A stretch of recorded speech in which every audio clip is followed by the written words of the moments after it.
Uh, Good afternoon, everybody. Very good afternoon. Uh, I welcome you all in this state level webinar organized by Department of English of Shibpur Dinobundhoo Institution College. And I welcome our Honorable President of the governing body, honorable members of the governing body, and the staff of our college. And I also welcome the convener of this webinar and also the HOD of Department of English, Dr. Osmita Boral, our distinguished speaker, Professor Sayantan Dasgupta, and distinguished viewer of the YouTubes, and lastly, but no less important, that our beloved students. Now, the today's webinar is about travels with Tintin.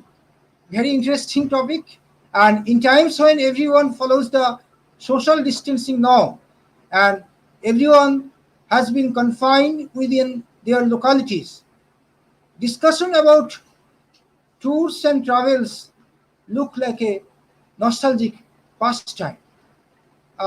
Due to the physical distancing now, we seem the perfect incarnation of modern society's technological isolation. However, tours and travels are very much connected to our lives and livelihood. The adventures of Tintin follow the globetrotters, reporter, and adventurer named Tintin as he travels all over the world to investigate mysteries, aided by his faithful dog Snowy and his friends, the brash and cynical Captain Haddock, and the intelligent but hearing impaired Professor Calculus. Tintin evolves in realistic environment as well as in pure science, fiction, and fantasy. The Adventures of Tintin were written by Herge, a Belgian artist, otherwise known as Georges Remy. There are 24 books in the series between 1929 and 1976, and they have been translated into over 80 languages. Some films and television serials has also been produced. Tintin's adventure as a young reporter took him to many countries in Europe, Asia, North and South America, Australia, and there are a few fictional locations too. The way the adventures of Tintin were written in really formulaic, there's a bit of continuity, but almost all the stories can be read independently from one another. There are a few exceptions with some two-part stories. Now, with this brief introduction, we will proceed to the main part of the session, and I request the convener and HOD Department of English, Dr. Osmita Boral, to say a few words and to coordinate the rest of the session. And we are awaiting from the very lively discussion and entertaining presentation of our distinguished speaker, Professor Sayantan Dasgupta. Dr. Boral, please. Good afternoon, everybody. A very hearty thank you to our principal, sir, Dr. Monideep Chandra, who has been very encouraging in all our efforts, and he has asked us to dare to be different and not shy away from anything that we think of, no matter how outlandish it is. So, a very hearty thank you, sir, that we have been able to arrange this webinar at such short notice with your very proactive help. And I am also welcoming in our midst Professor Sayantan Dasgupta. A lot of you are very familiar with him. I have been facing a deluge of phone calls and WhatsApp messages asking for links to this webinar so that they can follow this talk. And This is a very topical and a very interesting and burning issue today because, with all the restrictions on travel, like Sir said, we actually following Tintin. And a lot of us in the faculty, as well as, students, are encountering Tintin uh, for the second time in our lives. We are renegotiating ties with Tintin. Our familiarity goes back to childhood when we first read Tintin in his comics, in Hardy's comics. But now that we are re-encountering him, well, things are not so rosy. Sometimes we might cringe, and sometimes we get aghast at some of the episodes in Tintin. And while it does play in the back of our minds that Tintin was, Harsh started writing the series way back in 1929, but the politics seems all lopsided, and the sympathies and the flagrant rights abuses, be it of human or of animal. Sometimes you wonder how an animal lover like Tintin, who has Snowy by his side all the time, can wreak such havoc on animal life. For example, in the Congo. So we are all trying to tread this very fine line, this very thin line, strike that fine balance between not ruining it for our students or for ourselves, not ruining the entire appeal of Tintin, and preserving our love for Tintin, but also, doing that kind of expose on Tintin in a way. So I am introducing today's speaker again because he wears many caps, many feathers in his cap. Sorry, he has been teaching Tintin for close to a decade in the Department of Comparative Literature at Jadavpur University, which he heads presently. He is also the Joint Director of the School of Media, Communication and Culture at Jadavpur University. He heads the Center for Translation of Indian Literatures, and he is additionally member of the Advisory Board of English of the Sahitya Academy. He is currently Secretary of the Comparative Literature Association of India, and he is also author of several academic books, some of which we might have read, such as Indian English Literature, A Study in Historiography, Sham Selvadurai, Text and Context. He has edited volumes such as A South Asian Nationalism Reader, and he's also a prolific translator. His English translation of Girish Chandra Ghosh's Jaisa Ka Taisa was published by the Sahitya Academy. He has also edited a number of anthologies of Indian literature in English translation. So over to you, Dr. Shayantan Das Gupta. Thank you very much. Good afternoon, everybody. First of all, I'm very thankful to the college, Shibpur Dinobundhoo Institution College, for inviting me to do this talk. Tintin is something that is very close to most of us. Many of us have grown up reading Tintin, enjoying Tintin, but it is also possible to read the Tintin comic books critically, perhaps. And that is what we have started to do institutionally today. Tintin comic books have become part of the curriculum in many different places, many different departments. So I have a PowerPoint that I would like to share with you.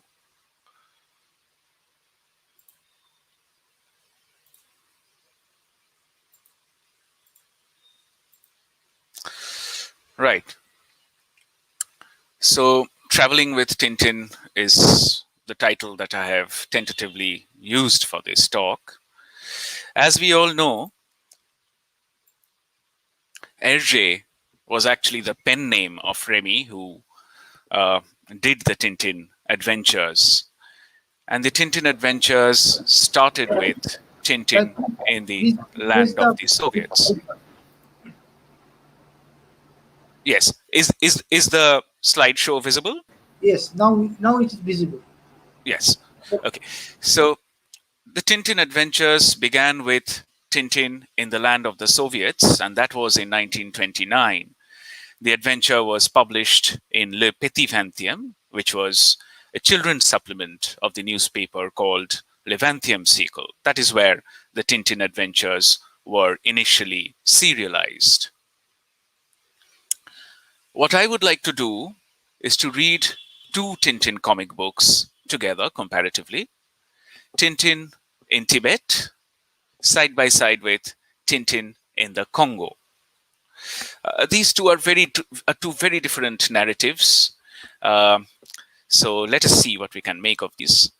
Tintin in the Congo began to be serialized in 1930, and it was published in book form in 1931. Now, this adventure was very different from the Tintin books that we pick up from the bookstore today, because this was not in color. This was in black and white. The black and white Tintin in the Congo was published in book form in 1931, and 15 years later, in 1946, was published a reworked version of Tintin in the Congo. This was in color. So we actually have two versions of Tintin in the Congo, the black and white version and the color version. And if one looks at these two versions carefully, one finds marked differences between these two versions. There are many changes that Hergé brings into the color edition when he revises the original black and white version. And these changes are significant. They are not just capricious, whimsical changes. They are changes that Hergé brings in, perhaps because of a realization of certain problems, of certain ideological prejudices that were present in the original black and white version. The black and white version of Tintin in the Congo was stereotypical. It looked at black people, it looked at Africa, it looked at Congo through the imperialist lens. In fact, it would probably not be unfair to say that this book, Tintin in the Congo, the original black and white version, bordered on downright racism. The color version sought to make some changes to this. It is a partially sanitized version, as we see when we compare the two editions. The most racist, the most prejudiced of passages, panels, are replaced by panels that are less offensive if we look at the two texts comparatively. And yet, the task of sanitizing the text is far from complete. Even the color version of Tintin in the Congo retains quite a few of the offensive, racist, imperialist undertones of the original text. So this is one of the two texts that I would like to talk about. The other Tintin narrative, Tintin in Tibet, was published in book form in 1960. And I think most of you have probably read the book.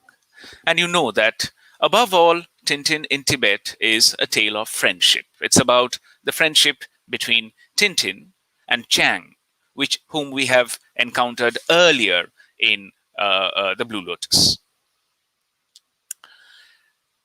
Tintin in Tibet is the narrative of a hero who takes on grave personal risks in order to save a friend. It's about the responsibility of friendship. And in the narrative, we see Tintin being discouraged from undertaking this expedition to find Chang by almost everybody around. And Tintin in Tibet is about Tintin's determination to carry on in the face of all this discouragement, all this skepticism. One very unique thing about this comic book is that we find a very different Tintin here. Generally, in the Tintin comic books, we see other characters like Haddock, for instance, who succumb to emotional excess. They are angry, they are jealous, they are afraid, they lose their cool, but Tintin is generally cool as a cucumber. And that's what helps him emerge victorious in all his adventures. But in Tintin in Tibet, we find a very vulnerable, a very emotionally distraught hero. And this is very uncharacteristic of Tintin. It's a unique version of Tintin that we encounter in this particular book. And of course, from the point of view of the artwork, some of the most detailed artwork of Hergé we encounter in Tintin in Tibet. It's a narrative of exploration and rescue. It's a narrative that is a response to the call of the unknown here being Tibet. But it is also an expedition that is accidental. It's not an expedition that is planned like Tintin in the Congo. It's contingent. Tintin has to travel to Tibet because of the accident that he reads about in the newspaper. Again, like many of the Tintin comic books, Tintin in Tibet too has stereotypes. There are specific ways, popular ways of representing others that are there in many of the Tintin comic books, and that is there in Tintin in Tibet as well. But the dimension, the magnitude of stereotyping is far less than the early books, for instance, Tintin in the Congo. Another unique feature, perhaps, about Tintin in Tibet is that there is no real villain in this comic book. There is no Rastapopoulos, there is no one character whom we can label as the villain. Nevertheless, Tintin in Tibet is about a struggle. It's about a desperate struggle against all odds. It's about the struggle to meet the demands of true friendship, where everybody is discouraging Tintin from going on this expedition. Another point that we need to notice about this book is that the Tintin in Tibet adventure has Tintin taking on the Yeti, Migu in the Tibetan language. But the Yeti itself is far from being the villain of the piece. The Yeti is imagined in sympathetic terms. The Yeti is shown to be a loving creature, an empathetic creature, and a very, very lonely creature who lives alone in the harsh landscape of the Himalayas. I shall try to point out these issues when we go to the textual analysis of the panels from this book. Tintin in Tibet is also a text that offers a high voltage emotional collage. As I said, it's a very different Tintin from the measured Tintin who is always in control of his emotions, which is the Tintin we are used to in the other Tintin adventures. There are stereotypes, yes. For instance, this panel where we encounter the Tibetan monks, the Buddhist monks, and we come across this monk who has the power of levitation. He can go up into the air and he has visions that nobody else can have. This is a magical power that he has. Is this mere coincidence? Or is there something behind this? Can this be read critically? One remembers that this is not something that is an isolated incident. It's part of a pattern in Hergé's depiction of the Orient. There are many, many Tintin books where Hergé looks at the non-West, non-Europe, and imagines the non-Western world in terms of magic and myth. We remember these two panels, for instance. India, the Orient, Nepal, these are all spaces that seem to be inhabited by magical fakirs with magical powers, for instance. The fakir who has the power of hypnotism, who can outwit Tintin by hypnotizing him. The fakir who is more comfortable sitting on nails and pins rather than sitting on cushions. This portrayal of the Orient as a land of magic and myth has been identified by Edward Said, as we all know, as part of Orientalism, a discourse which is intimately tied up with perpetuating political power over the Orient. This is not just true of India, it's true of other non-Western non-European cultures as well. For instance, in Prisoners of the Sun, we come across this hidden civilization that Tintin accidentally encounters. And we learn that this civilization has secret magical powers, voodoo powers through which they can punish outsiders who dare to transgress into their temple. So these are magical lands where the rules of rationality, rules of reason, which the West is used to, apparently do not apply. This is all part and parcel of Orientalist discourse, as we all know of from Edward Said.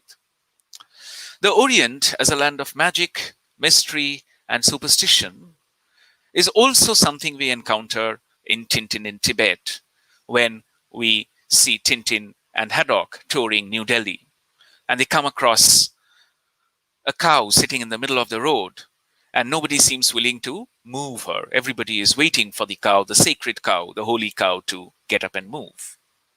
This may be India, this may be one India, but there are many other Indias. This is not the only India. But for Orientalist writers, very often, this is the kind of India, this is the incarnation of India that they seem to highlight again and again. It's a partial representation at best. In Tintin in Tibet, it is instructive to look at the last panel of the comic book, where you have Tintin, Haddock, and Chang leaving the mountains with their convoy.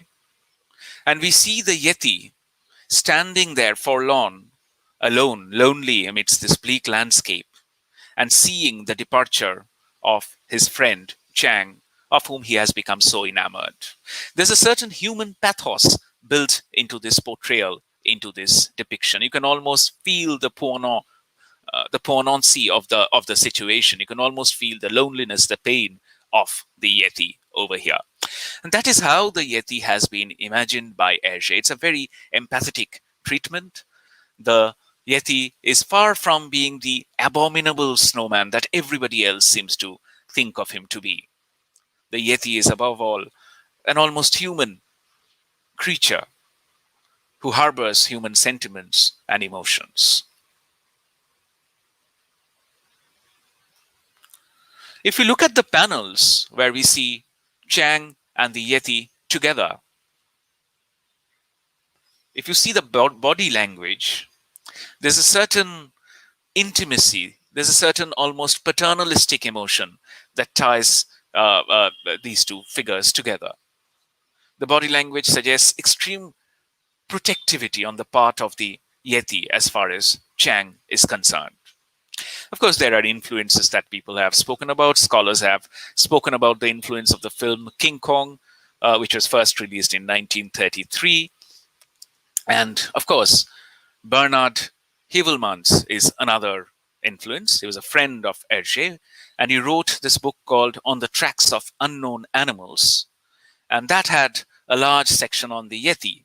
And that was something that Hergé was influenced by. This is recorded by Michael Farr in his book, Tintin, the Complete Companion. It's a very useful book for students doing Tintin critically.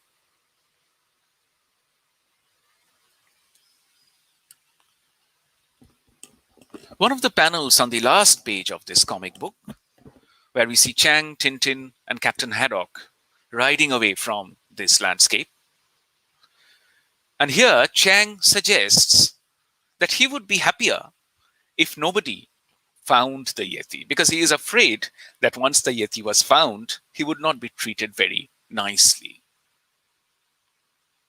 This immediately brings up larger questions of how the Western world could treat what it perceives as the other, One thinks of the fate of Otabenga, the Mbuti person, commonly called Pygmy earlier. Now, how he was transported to the Bronx Zoo and he was made a human exhibit. So if humans are exhibited in zoos like this, then what can be the fate of somebody like the Yeti?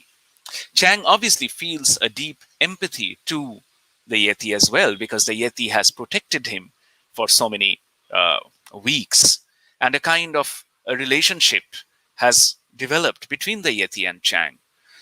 So Chang too feels it would be better for the Yeti if he were not to be discovered. The lonely life that he leads may be better than him coming into contact with the Western world.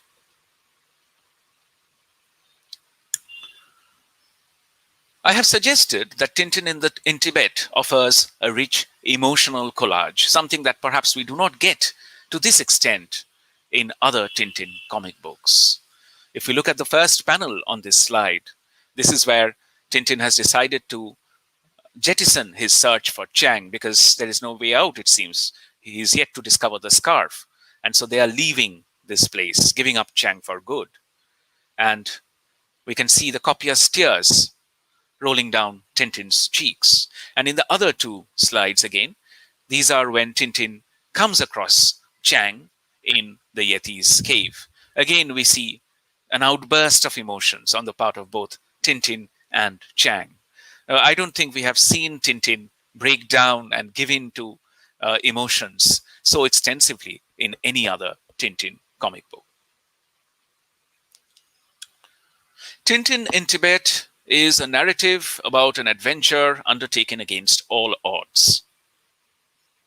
The panels on this slide make this very clear. The first one depicts Tarki, the most experienced and the bravest guide, the Sherpa, to whom Tintin goes for help. And the speech bubble makes it very clear how emphatically he says no to the expedition. This is not an expedition that one can undertake. It's too risky. The second panel, the third panel, again, we have different people who are voicing more or less the same sentiments. This is an adventure that is not to be undertaken. This is an expedition that will not succeed. It's too risky.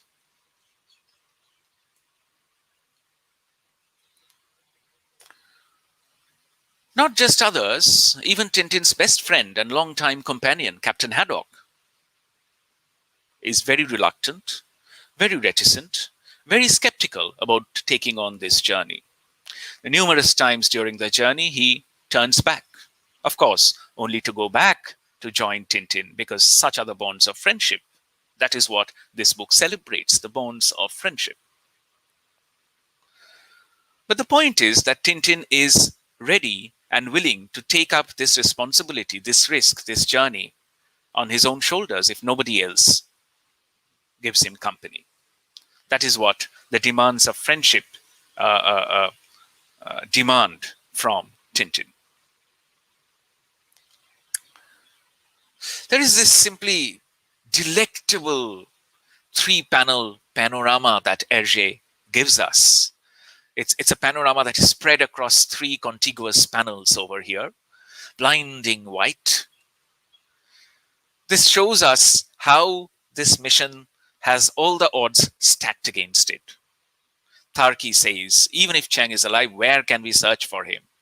And he points to all the directions, this way, that way, such vastness, such desolation. Where could Chang be? Could Chang be surviving? How does one go about trying to find Chang?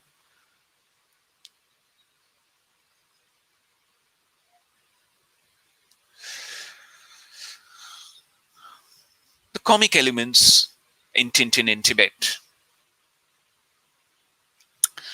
At least one critic has opined that humor in the Tintin comic books is depicted not through the character of Tintin, but through all these supporting characters that are there. Calculus, Bianca Castafire, and of course, Captain Haddock. And in this particular comic book, since it has very few characters, it's basically Tintin and Captain Haddock as the protagonists and Tarki who joins them. It is Captain Haddock who evokes ample laughter. He comes across as a bumbling, good-natured character, and with all his bumblings, he makes us laugh. There are 4 points that we can briefly catalogue as what elicits the humor, what produces the comic in this book. Captain Haddock's lack of control over his bodily actions. Is a very clumsy person in that sense. He cannot do what he tries to do when he wants to do it. That is very clear in this panel over here, where Tintin has gone into the cave to rescue Chang, and Haddock is standing guard outside, and he's supposed to whistle when he sees the Yeti coming back. And of course, just at the right moment, Haddock can only go everything but whistle.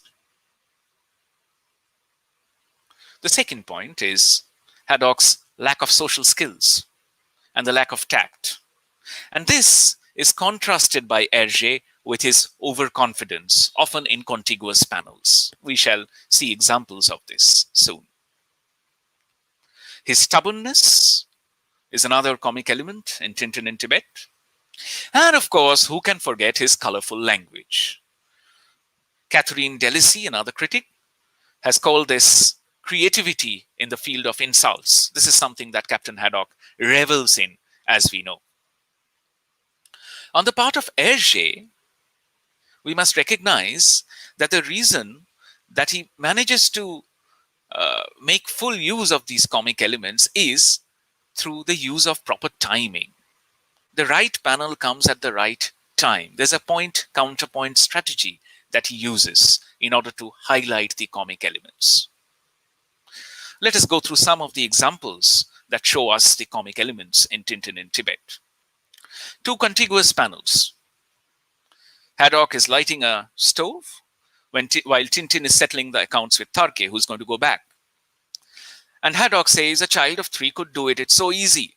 And in the very next panel, we see Haddock has made a veritable mess of things. There's an explosion. And in the original papers, we see what Hergé had done was these flames, this fire actually devastates much of the things that Tintin has around. But that was later cut out. If you read the comic book in the published version, that is not there because it was getting too large. So he cut those sections out. But the point I'm trying to make is this placement of these 2 things side by side, point, counterpoint, accentuates the comical element in Tintin in Tibet. Captain Haddock's lack of social skills, quite evident in the first panel over here. The Tibetan way of greeting people through sticking out one's tongue, that is something Haddock has already encountered, and now he tries to do that to impress the child. The child is not impressed at all. Then again, in the next panel, again 2 contiguous panels, contiguous images.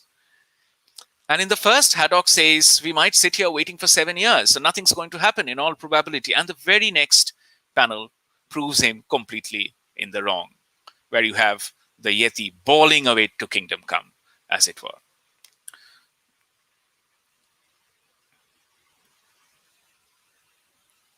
Clumsy Captain Haddock is the one who accidentally finds the cave. He stumbles into the cave and falls down quite as a matter of accident. And in the very next panel, he takes the upper hand, suggesting that he's the only one who did the job properly, trying to take credit for finding the cave. And in the last panel on this slide, this is what happens when Tintin's and Haddock's tents have blown away. So there's only one small tent that they have now, and the 3 of them are trying to fit into the tent. And it is at that very moment that Haddock has this bout of sneezing, and he cannot control the sneeze. And he has to sneeze so hard that the only single tent that they have is ripped to shreds. There's tragic element here. They're all going to freeze, but there's also a comic element here at the expense of Haddock. And of course, who can possibly forget the colorful language that Haddock uses when he goes out of control? That's something of a leitmotif across all the Tintin comic books, where we have Captain Haddock, and that is something that figures in Tintin in Tibet as well over here. And of course, he keeps shouting out all his choicest words of abuse, only to bring down the snow on himself.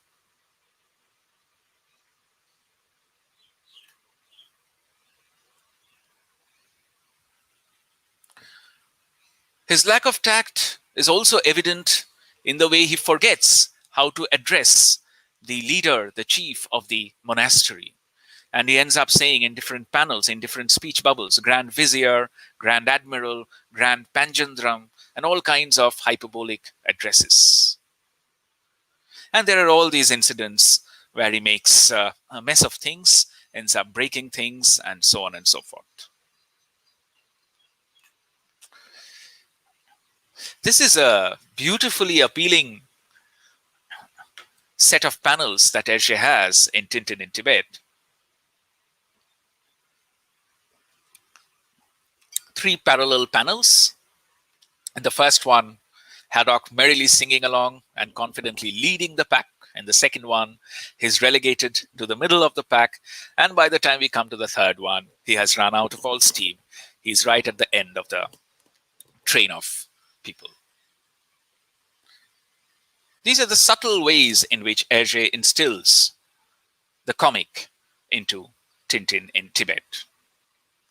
Point, counterpoint strategy comes back again, where Haddock meets this porter. He bumps into the porter, and his immediate reaction is to shower him with choicest words of abuse. He blames the porter for having bumped into him, while it was actually his fault. And he is immediately upstaged by this porter, who hits back very loudly. Kyun ji, dekhte nahi samne kya hai? And the shape of the speech balloon makes it very clear that this is delivered in a very acerbic way.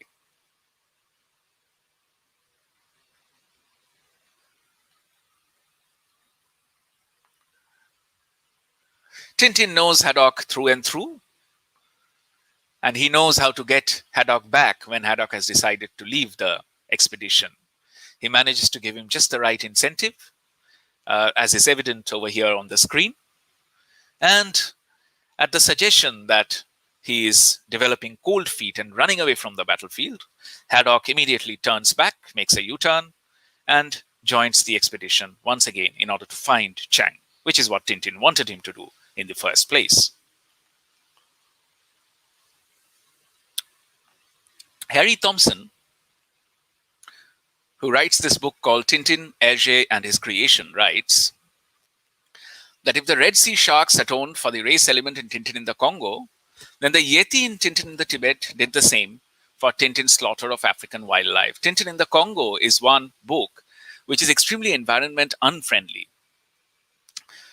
All kinds of animals are hunted, and the person who's responsible for this massacre is the hero, Tintin.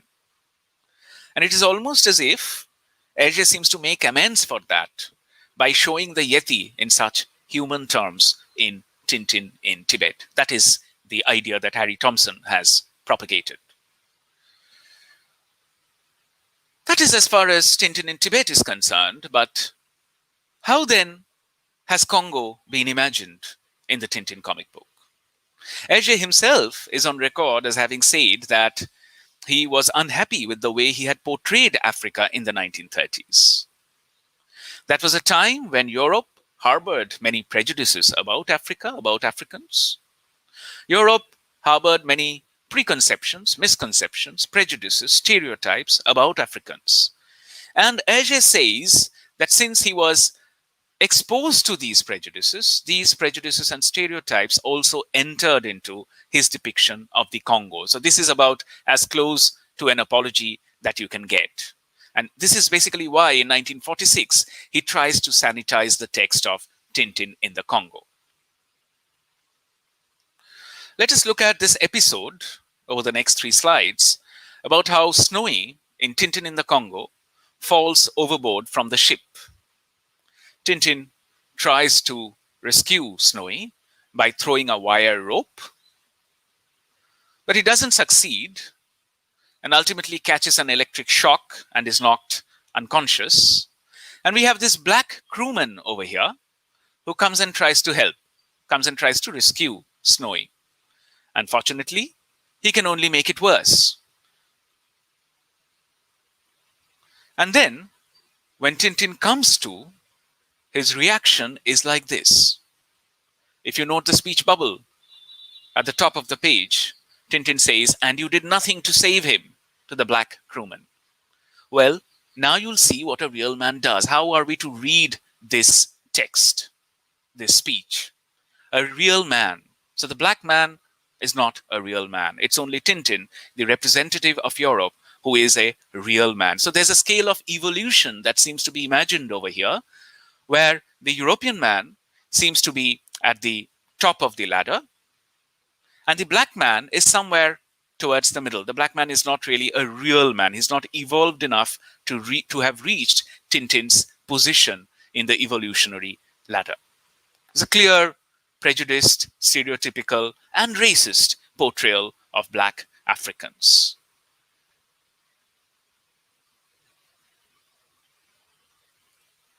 If you look at the artwork of Tintin in the Congo, this becomes even more apparent. The way Hergé depicts the black boy and the way Hergé depicts the ape, very difficult to separate the two. Similar brush strokes, similar features. It is almost as if Hergé is constructing the black man as an alter ego of the ape.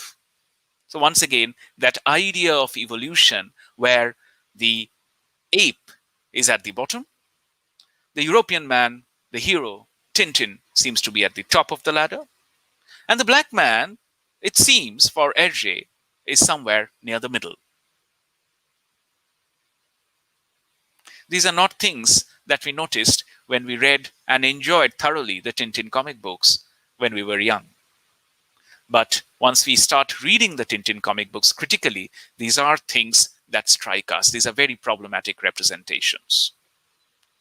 What about the revisions that Hergé undertook while converting Tintin in the Congo into a color version? If we look at these two panels, they represent the first meeting between Tintin and Coco, the black boy, who is going to take him on his journeys across Congo. Congo, of course, was a Belgian colony, we must remember. Coco is portrayed in very different ways in these two panels. In the black and white version,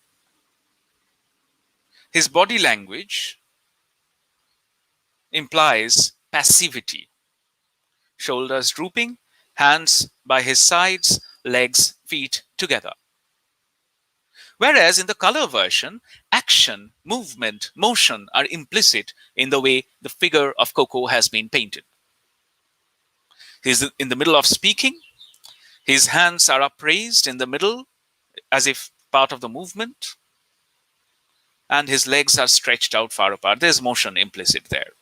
Far less of a passive character that Coco has become in the color version.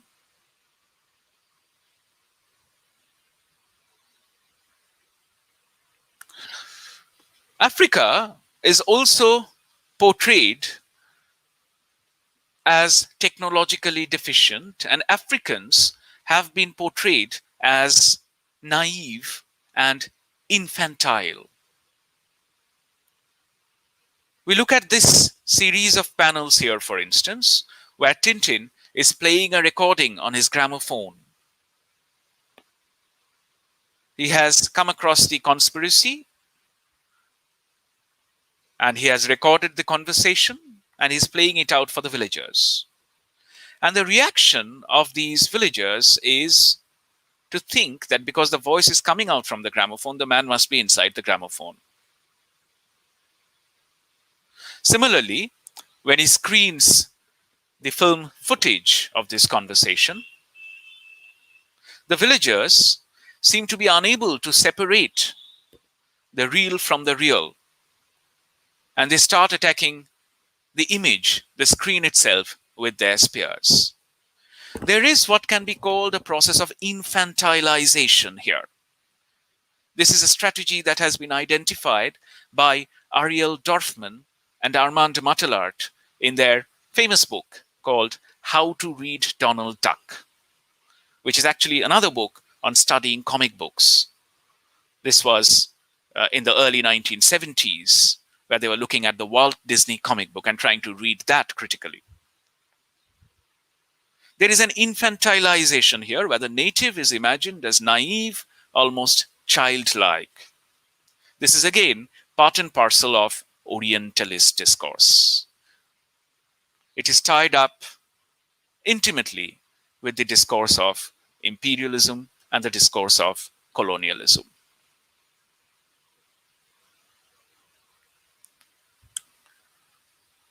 Tintin is portrayed in Tintin in the Congo as the representative of Western science. And the native people of this village, since they do not have access to the wonders of Western science, mistake his scientific knowledge for magical powers. So when he cures locals by giving them doses of quinine, and they immediately get up and they feel better, the reaction of the villagers is like this: groveling at Tintin's feet, crouching at Tintin's feet, and celebrating him as a magician. The boundaries between science and magic become fudged, become blurred over here. Africa is, of course, also imagined in stereotypical terms as wild and untamed. All kinds of animals that Tintin comes across. Crocodiles. Tintin tries to shoot the crocodile, but he can't because of the tough hide of the crocodile, infested by mosquitoes, and so on and so forth. An extremely environmentally unfriendly text, Tintin in the Congo. There are many other panels which I'm not showing you as part of this presentation. If we look at these two panels again, we find a striking change as Hergé goes from the black and white version to the color version. What is the difference between these two panels?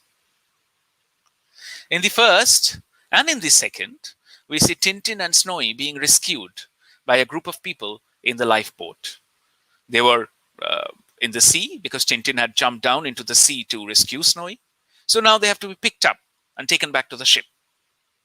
In the first 1930 version, we see that the people who come to rescue Snowy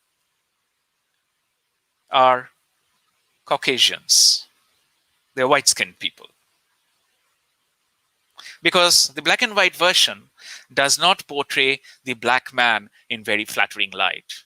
The black man seems unable to take any decision or to effect any constructive action. So it has to be only the white man who can come and save and rescue Tintin and Snowy. This changes. Why does Hergé change this as he goes to the color version? Why does he have a set of 4 black crewmen rescuing Tintin and Snowy? Is it perhaps because of a belated realization of the prejudices that have crept into the original version? And is it therefore a conscious move on the part of Hergé to sanitize his text by giving the black man some claim to agency? Is that why he makes this change? And there are several other such changes that we encounter in the color version.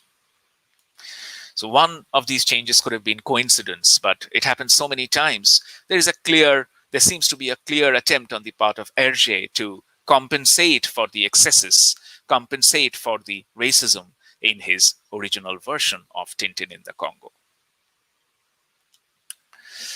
Another very interesting panel here, where Tintin goes to the mission school and as a substitute teacher starts taking a class for the local students. And what is he teaching them about? He says he is teaching them about their country, Belgium. The colonial center-periphery relationship comes out in black and white, pun intended, over here. Your country, Belgium. Belgium as the colonial center, because Belgium ruled part of the Congo. So he's a representative. Tintin figures here as the representative of the colonial power, who is instructing the native students about the culture, history, geography, civilization of the colonial center. And of course, Snowy has this very condescending attitude to the local people as well. He's very upset that the students are chattering among themselves. What happens when Hergé takes this panel to the color version?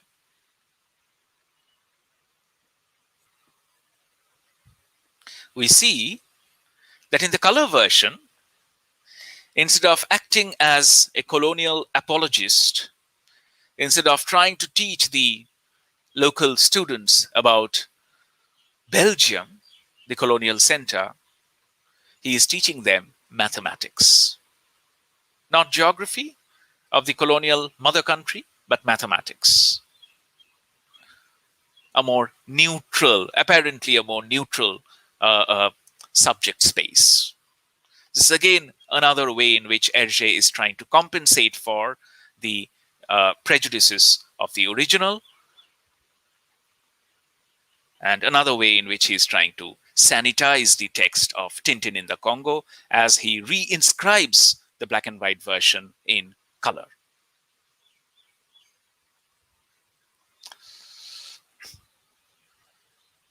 We have seen the black and white version when Tintin is about to jump into the sea to rescue Snowy.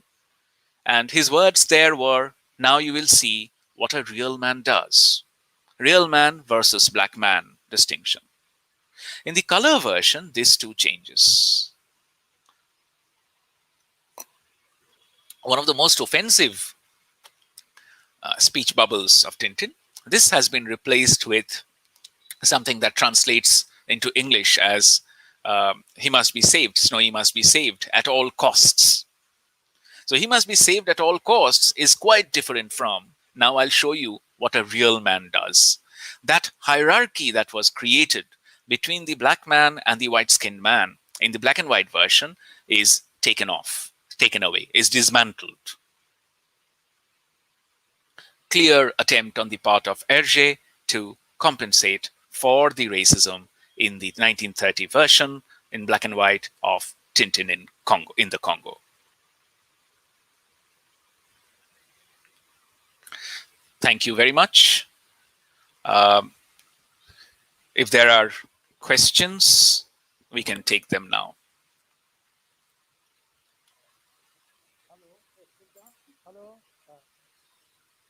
Thank you, Professor Dashgupta, for a fascinating session. A lot of our students and people who have joined in from far, I'm sure, have been really enriched and have benefited by this presentation. Now, we did keep a small box for questions in the very registration form. So you could access those questions beforehand, and you have already addressed a couple of those questions in your presentation. So I will not be repeating them for you, but we received one question this morning, which seemed very exciting given the current conditions we are living in. It goes, where do you want Tintin to be during the coronavirus pandemic? And how do you think Tintin would have coped up, given his love for traveling, with all these restrictions and curbs placed on traveling at this time? So if you would like to take that question. Yes, of course. That's a very exciting and thought-provoking question. And let me see how I think my answer would be, if Tintin were traveling, he would obviously be traveling with mask and shield and gloves and all kinds of paraphernalia as a responsible journalist. But where would I like to see him? Well, in these times of corona, some students of my university, Shibpur University, right at the beginning of this, formed this group called the Shibpur Commune. And what they have been doing all these months is They have been organizing meals for people who've been rendered jobless, homeless, who don't have a meal to eat. They've been making sanitizer, they've been distributing them, they've been making masks, distributing them to people who need them. I would love to see Tintin over there as part of the Jadavpur commune. I think that would be the fitting thing as far as Tintin is concerned. Very well put, sir. Quite in keeping with the changing humor and humanitarian face of Tintin, I would say. The changing humanitarian face. It was all humanitarian. Hergé meant him to be humanitarian even before, but that does not go down so well with us, the ones that he wrote before. I do not have any other questions here with me that were put today itself, but I have a very small question. If you would just, touch upon it. Like, I remember I used to shy away from books, films, any kind of work that did not have female characters in it. Do you think Tintin is rather a bit too whitewashed and rather unrealistically so?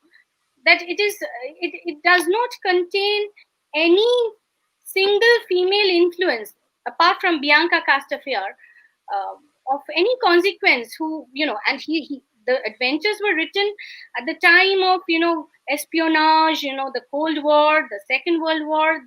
Hergé was writing in all those times when there were many very eminent female spies, I would even say. So Tintin is kind of washed, whitewashed, sanitized of any kind of even sexuality himself, and also any kind of female tensions anywhere. So would you like to comment on that? Yes. Yes, of course, that is something that many scholars have also, critiqued. They have also remarked upon. It's quite remarkable that Hergé shies away from, of course, sexuality, but also there is hardly any female presence in that sense. Even Bianca Castafiore, whom you correctly mentioned, she figures only in passing, and it's only an indirect, shadowy presence that we find. There's very little influence on the main plot, on the main detection, on the adventure itself. It's almost of incidental, a diversion, as it were. So yes, that's really something that Hergé has to answer for. You're absolutely right. Okay, Shantunda, Professor Shantunda Dashgupta, for everybody, a beloved professor for many of his students, and a lot of us here who have attended a lecture or two of yours before.